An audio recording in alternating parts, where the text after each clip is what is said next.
Әңгімелейді, билейді, қызықты әңгімелер мен анекдоттарды да айтады. Күрделі, акробатикалық элементтерді суреттейді және орындайды. RoboPark компаниясының жоғары технологиялық роботтары мен интеллектуалды түрде жасалған кибернетикалық машиналары Ақтау қаласының тұрғындары мен қонақтарын таңғалдыруда.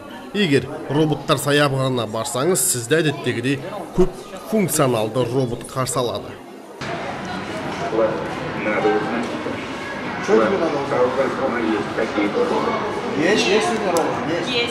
Ақтаудағы RoboPark көрмесі Қазақстанның бірнеше қалаларында болған. Ол әр қалада жаңа өзгерістер енгізіп, келушілерді таңғалдырудан шаршаған емес. Роботтар саябағында балалар конструктордан роботтар құрастырып, 3D қаламмен кез келген затты сала алады. Сондай-ақ арнайы бағдарлама арқылы сүйікті робот қаһарманының бейнесінде жасай алады.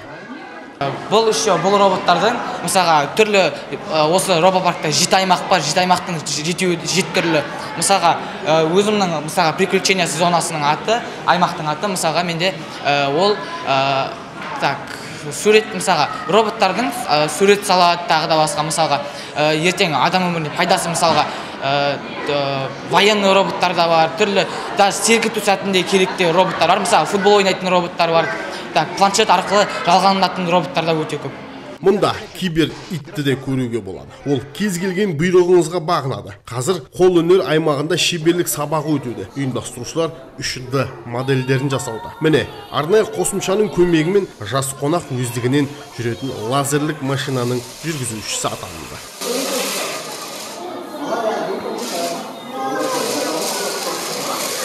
Робот новатор мен балама. Алдына бір көптен келеміз деген, бүгін бір чет келіп тұр, тағы да келеміз бұйырса.